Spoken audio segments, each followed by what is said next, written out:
The Alberta government introduced Bill 1, otherwise known as the Alberta Sovereignty within the United Canada Act. Now, since introducing the bill, there's been a lot of backlash, especially from Rachel Notley and the NDP, who say it's bad for business. Now, to talk about the act in more detail is Alberta Deputy Premier and Infrastructure Minister Nathan Neudorf, who's also the MLA for Lethbridge East, and he joins us from Lethbridge. Nathan, welcome back to BCN. Great to be here, Al. Thanks for having me. You bet. Now, Nathan, explain exactly what the Alberta Sovereignty Act is all about and why you think a number of Albertans maybe take issue with it. Sure. I think it's misunderstood, obviously very political in terms of the response from the NDP. But what people really need to realize are a couple things. One, this is not about Alberta separating from Canada. That's why we changed the name within a united Canada. That's a very important piece for many people. Albertans are very proud to be Canadian, and we want to be a contributing partner to the Confederation. That's one big thing. The second is a lot of people don't understand what it does in function. Now, one of the ways I have always described it as this protects Alberta's constitutional rights. When Canada was founded, there was constitutional jurisdiction governance given to provinces and to the federal government to run in parallel. And what we've seen quite a number of times over the past few years, more and more so recently, is the federal government infringing upon the provincial jurisdiction of that governance. So we like to call the Sovereignty Act, or the Alberta Sovereignty within a United Canada Act, it's a shield legislation. In one thing, it does nothing. It's not active. It doesn't direct people to do things. It's a shield to say, here's a line in the sand, clearly identifying what are provincial jurisdictional rights and what are federal jurisdictional rights. When the federal government makes a proclamation or makes a law or does something to transgress that line, the Sovereignty Act then allows our government to respond either with a legal change or a regulatory change, or in some way to protect our citizens from that overreach of the federal government. But as it is written right now, it is strictly a shield, a framework to help protect the interests of Albertans within a united Canada. And I guess that would include mineral rights as well, right? Yeah, that's one of the jurisdictions. Our whole energy sector is that, our agricultural sector, the application of our healthcare is a provincial jurisdiction. Our advanced education system is one of those areas. Those are responsibilities given to the province to enact on the people within their borders. And while the federal government can be a partner, they cannot dictate it. So you have your household, Hal, I have my household. If I was to come over to your house and tell you how to cook your food and decorate your house and when to go to bed, I think you'd take umbrage with that. That's not my jurisdiction. Your house is your jurisdiction.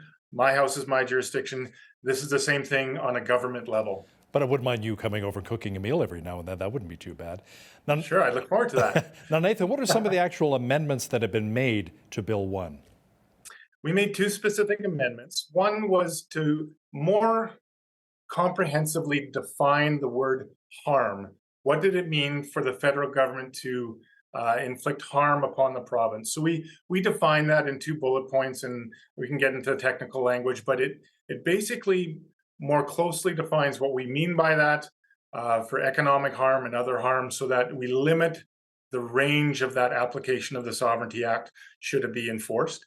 And the second was to ensure that if the change required by the government of Alberta was a legislated change as opposed to a regulatory change or something else where ministers have that authority, but a legislative change would have to go back to the chamber for all stages of a bill progressing: first reading, second reading, committee of the whole, and third reading, so that in no way, shape, or form would the authority under the Sovereignty Act be given to the Premier and Cabinet without having to come back for that proper due course.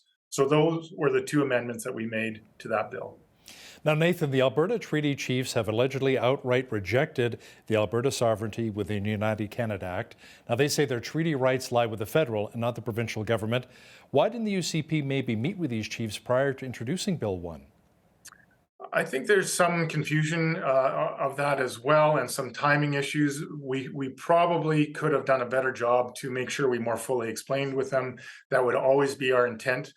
But in the treaty language, to my understanding, it is limited, is that in any time that a legislation could impact First Nations and their treaty rights, there is a duty to consult. So some of that may be under the understanding what the Sovereignty Act does. In my understanding, if it's just a shield and it's not an actionary piece of legislation, because it doesn't technically do anything, it just creates a framework within in which to do something. There's not necessarily a duty to consult. I think that would be the legal argument our government would make. In the special resolution, how the Sovereignty Act comes out to play, if that special resolution has an impact on treaty rights and our First Nations, that duty consult would happen at that point in time before that resolution could come forward. I think there's some confusion there. There may be some more conversations that are required to have to talk that through. I think that was our understanding. And I look forward to the Premier, the Minister of Indigenous Relations, and our entire government continuing to have those conversations with our First Nations partners and more clearly identify those areas so we don't transgress any of their treaty rights. Okay, let's talk about inflation now and the rising cost of living, especially the carbon tax increases have impacted so many people here in our province, including our farmers. A lot of that's attributed to the Trudeau Liberals. We hear that from the CPC all the time in Pierre Poilievre. But what is your government doing specifically, the provincial government, to help make life a little more affordable for Albertans? Well, thanks for asking, Hal. We have recently just passed our Bill 2 to help with that cost of living. And it has a number of pieces in it, things that affect a very, very broad range. I think one economist in Alberta said 98% of Albertans will have a direct benefit from this passing. There is the fuel tax relief program that for 6 months, there'll be no provincial fuel tax at the price of the pumps. That will help all Albertans that drive. There's an electricity rebate, which has already provided up to $250 of relief to 1.9 million families, small businesses and farms. So that's a great piece for anybody paying for electricity. There's a natural gas rebate. There's additional money coming for the utilities. We are re-indexing AISH, PDD, income support, seniors benefit, child tax and family benefits, and your personal income tax. There will be targeted payments for families with children under 18, targeted payments to seniors 65 and up, and all of the vulnerable Albertans. So that's another huge segment. So we really wanted to try to target those who are most vulnerable and get the care and support to those who needed it most. And in a broad measure, we've really hit a large number of Albertans. Now, healthcare will be a hot button issue heading into next May's provincial election. There's still a severe doctor shortage in many parts of the province, even in our region here. And now it appears as though our children's hospitals are being overrun. So what's your government doing to address these very serious concerns? Sure. The Minister of Health is working overtime on this file, meeting with many members all across the province and Alberta Health Services, their management. Of course, we're seeking to make more direct changes to healthcare. One of the factors that is really putting a lot of pressure on the system was for a long period of time there is a shortage of cold and flu medication for children. Our Alberta Health Services has been able to secure 5 million bottles of that, which is significant. The federal government was able to only secure 1 million for the entire country. So we'll be helping out in that measure.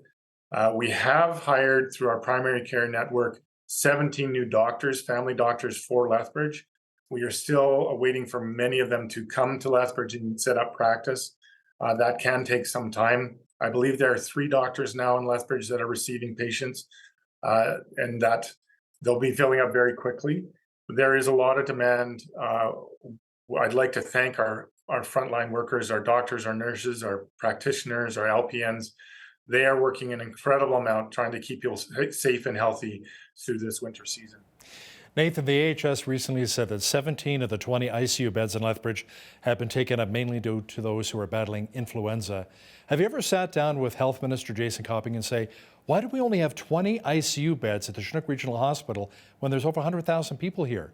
You know, I look at places like Montana, they have over 100 ICU beds, you know, and in different cities there, different quadrants. So why so few ICU beds? A lot of people are wondering. Sure, that's been a challenge through COVID. We really faced that. But I think in my talking, not only with the health minister, but people who work in healthcare, is that our system wasn't set up for intensive care being the capture point. We've really tried to set our care system up for people to meet the frontline servicers, whether it be their family doctor or another care practitioner, early on to try to manage that so that the intensive care unit is truly for that. Obviously, the goal would be to have as few people there as possible. We know we need it for emergencies and extreme situations, but that's not where you want to care for people for any long period of time. There's other care systems where once their situation is stabilized, we can get them into long-term care beds, or there's many points in the system before that where you want to try to intercept that person for the best care possible.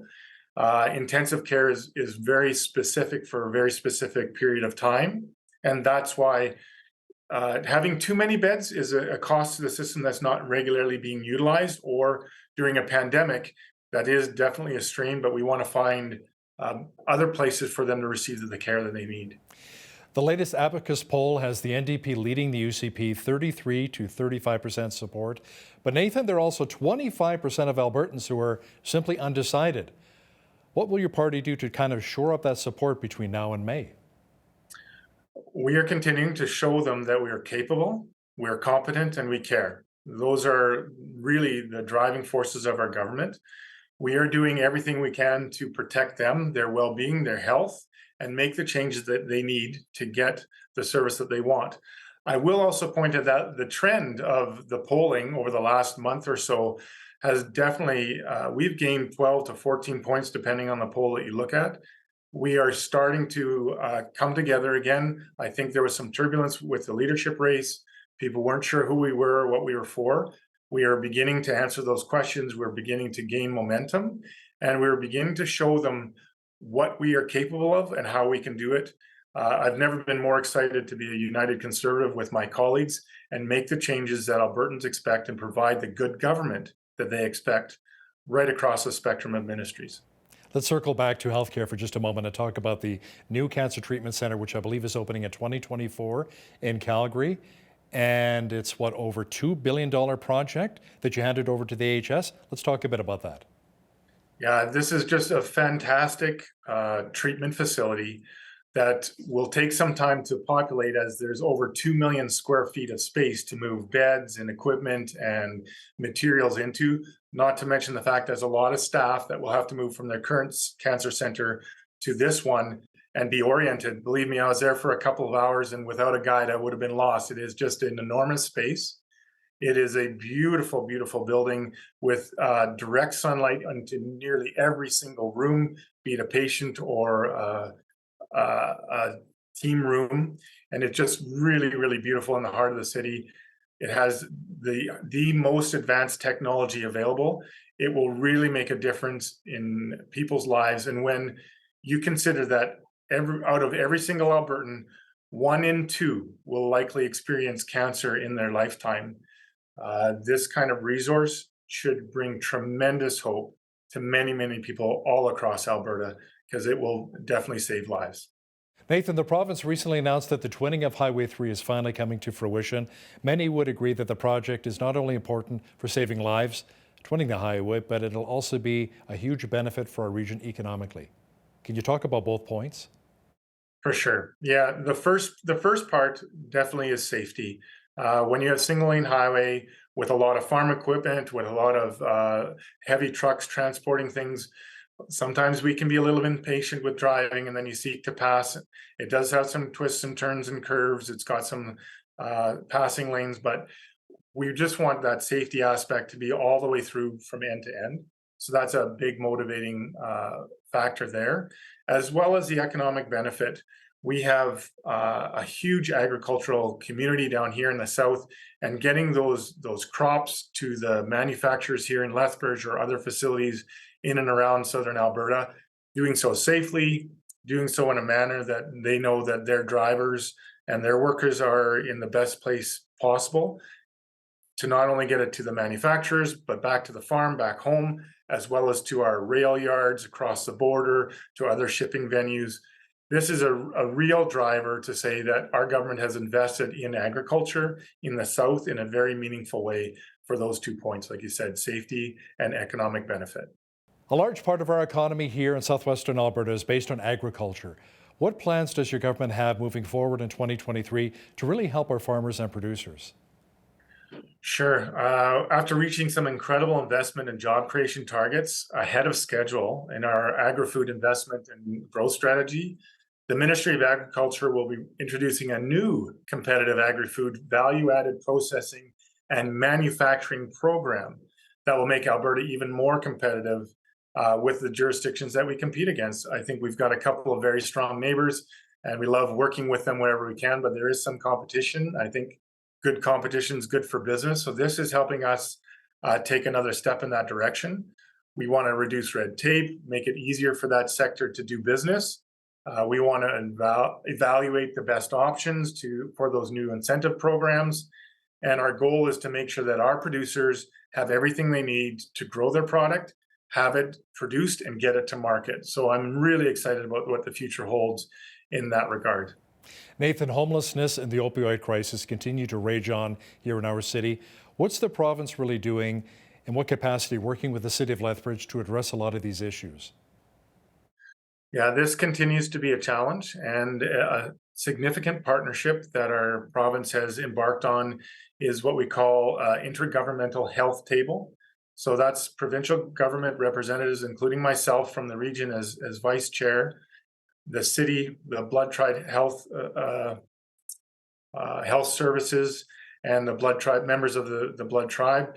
So we can attack these issues in a collaborative way, in a way that understands and works with reconciliation with our First Nations, and works with multi-levels of government, not just for funding, but also for initiatives and directives. I think that's one of the most helpful communicative tools, governing bodies that we can start to help address this issue. The Affordable Housing Partnership Program is another step where we recently announced $55 million over 3 years to support affordable housing. As well as before that, we had $187 million to expand support for homeless Albertans through those facing mental health and addictions. Alberta Deputy Premier and Infrastructure Minister Nathan Neudorf, thanks so much for your time today.